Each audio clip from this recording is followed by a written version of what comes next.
Rajaram Konkan railway ఎండీగా ఉన్నప్పుడే ఆయన గోవాలో స్కైబస్ ఆవిష్కరణకు నాంది పలికాడు. తక్కువ ఖర్చుతో తేలికైన మెరుగైన రవాణాకు మార్గం సుగమం చేయడమే దీని ఉద్దేశం.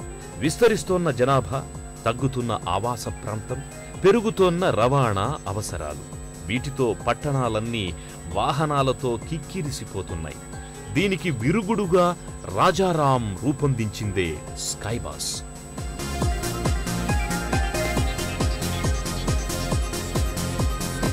మామూలు రైళ్లు పట్టాల మీద నడిస్తే ఇది పట్టాల కిందుగా వేలాడుతూ పరిగెడుతుంది. అంటే వంతెనలాంటి నిర్మాణాలకు పట్టాలను అమర్చి దాని కింద రైలు బోగీలను అమర్చుతారన్నమాట. అలాగని ఇవి పట్టాలు తప్పి కింద పడే అవకాశం అస్సలే లేదు. రాజారాం అన్ని జాగ్రత్తలు తీసుకొని ప్రమాదాలకు తావు లేకుండా దీన్ని రూపొందించారు. ట్రాక్ కింద ఉండే కన్నా పైకి తీసుకెళ్ళిపోతే ఏమవుతుంది, ఆ పైనుంచి ఈ కింద వేలాడ కట్టేస్తే ఒకవేళ డిరైల్మెంట్ అయినా కూడా ఆ పెద్ద పైన బాక్స్లో అది ఎంత వీల్స్ అన్నీ ఉండిపోతాయి, ఈ కింద ఉన్న బాక్స్ వేలాడుతూ ఉండిపోతుంది, ఇంకా అది కింద పడడానికి ఛాన్స్ లేదు. దేర్ఫోర్ దాంట్లో ఉన్న వాళ్ళంతా సేఫ్గా ఉంటారు అని చెప్పి మొట్టమొదటి ఐడియా వచ్చింది. దీన్ని అర్బన్ సిస్టమ్స్లో అన్ని చోట్ల ఎందుకు వాడకూడదని చెప్పి అప్పుడు ఒక పేపర్ రాసి నేను world Congress of railway research అని బొలోనియా యూనివర్సిటీలో చేస్తున్నప్పుడు వాళ్ళకి సబ్మిట్ చేశాను ఇటలీలో. మెట్రో రైల్ వంటి వాటితో పోల్చుకుంటే దీనికి చాలా తక్కువ ఖర్చు అవుతుంది. రోడ్ల పక్కనే ఏర్పాటు చేసే వీలుండటం వల్ల పట్టాలు, స్టేషన్ల నిర్మాణం కోసం ప్రత్యేకంగా స్థలం సేకరించాల్సిన అవసరము ఉండదు. అందుకే తన విజ్ఞానాన్నంతా రంగరించి 15 రకాల రైలు సాంకేతిక పరిజ్ఞానాలను కలబోసి స్కైబస్కు రూపకల్పన చేశారు రాజారాం. ప్రభుత్వం నుంచి పైసా ఖర్చు పెట్టకుండా మొత్తం ప్రైవేట్ కంపెనీల సహాయంతోనే గోవాలోని మడ్గావ్లో సుమారు 1.5 కిలోమీటర్ల పొడవు మార్గాన్ని ఏర్పాటు చేశారు. కేవలం 40 కోట్ల రూపాయల వ్యయంతోనే దీన్ని సుసాధ్యం చేసి ప్రయోగాత్మకంగా నడిపించి అందరినీ అబ్బురపరిచారు. దీన్ని మెచ్చుకుంటూ నేషనల్ జియోగ్రాఫిక్, డిస్కవరీ ఛానళ్లలో ప్రత్యేక కథనాలు కూడా ప్రసారమయ్యాయి.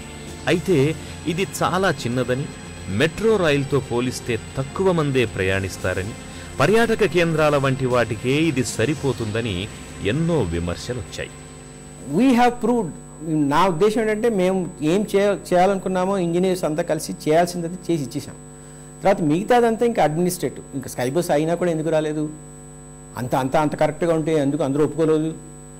ఆ పాయింట్స్ కానీ చాలా అదర్ ఫ్యాక్టర్స్ ఉన్నాయి. ఒకటి ఏంటంటే స్కైబస్కి లా లేదు. దాన్ని రైల్వే యాక్ట్ కింద చేయాలన్నా రైల్వే బోర్డు వాళ్ళు ఇది రైల్వే యాక్ట్ కింద రాదన్నారు. ఇది కింద కోచ్ ఉంది, పైన ట్రాక్ ఉంది, దీన్ని రైల్వే యాక్ట్ కింద ఎలా ఉంటాం, కింద ఎప్పుడు రైలు కింద ఉండాలా, పైన కోచ్ ఉండాలా, దేర్ఫోర్ ఇది రైల్వే యాక్ట్ కింద రాదని వాళ్ళు అన్నారు. దీనికి యాక్ట్ ఏమిటి అని చెప్పి దేశంలో అదొక పెద్ద క్వశ్చన్ మార్క్ వేసి కూర్చున్నారు. అందువల్ల సేఫ్టీ కోసం దీనికి యాక్ట్ తయారు చేయాలని చెప్పి దాని మీద 3 ఏళ్ళు గడిపారు. చివరికి 2006-07లోనేమో మెట్రో యాక్ట్లో స్కైబస్ కూడా ఇంక్లూడ్ చేశారు. బట్ స్కైబస్ కన్నా గొప్పతనం ఏంటంటే ఈవెన్ సౌదీ అరేబియాలో మదీనాలో స్కైబస్ పెట్టాలని చెప్పి మా వాళ్ళ హిందూ ఇంజనీర్స్ని కూడా లోపల అలౌ చేశారు. అది ప్రపంచంలోనే ఒక పెద్ద వింత. మా సాటిస్ఫాక్షన్ ఏంటంటే మేము అనుకున్నది సాధించాము, సేఫ్టీ రికార్డ్స్ ప్రూవ్ చేశాము. అండ్ స్కైబస్ ఈవెన్ టుడే ఇప్పటికి కూడా గోవాలో 1.6 కిలోమీటర్స్ నిలబడి ఉంది. రాజారాం కేవలం రైళ్ల విషయంలోనే కాదు, పిల్లల మానసిక వికాస కార్యక్రమాలు చేపట్టడంలోనూ శ్రద్ధను చూపించేవారు. ఆయన చొరవతోనే ఐక్యరాజ్య సమితి తమ గ్లోబల్ కాంపాక్ట్ కార్యక్రమంలో కొంకణ్ రైల్వేను సభ్యురాలిగా చేర్చుకుంది. చైతన్య అనే పేరుతో అమలు చేసిన ఇందులో 5 ఏళ్లలోపు పిల్లల మేధో వికాసానికి తోడ్పడే ఎన్నో కార్యక్రమాలు అమలయ్యాయి. మానవ వనరుల అభివృద్ధి పథకాలు, టెలిమెడిసిన్ ప్రాజెక్టుల వంటివి ప్రవేశపెట్టారు. కొంకణ్ రైల్వే ఎండీ పదవి నుంచి రాజారాం 2005లో రిటైర్ అయ్యారు. కానీ రాజారాం మాత్రం తన ఆవిష్కరణల బాటను వీడలేదు. 2006లో ఆట్రీ knowledge embedded infrastructure lab private limited ఆట్రీ ల్యాబ్ను స్థాపించి పరిశోధన అభివృద్ధిని ప్రోత్సహించటాన్ని కొనసాగిస్తున్నారు. ఈ క్రమంలోనే గురుత్వాకర్షణతో విద్యుదుత్పత్తి చేసే గ్రావిటీ పవర్ హౌస్కి రూపకల్పన చేశారు. ఈ విధానంలో సముద్రంలోని అలలతోనూ విద్యుదుత్పత్తి చేయొచ్చు. ప్రపంచంలో డీప్ సీలో సిస్టమ్స్ పెట్టి వెర్టికల్ మోషన్ ఆఫ్ వేవ్స్ని ఎనర్జీ క్యాచ్ చేయడానికి చాలామంది చేశారు. చాలా ఎక్స్పెన్సివ్ మెథడ్స్ చేశారనమాట.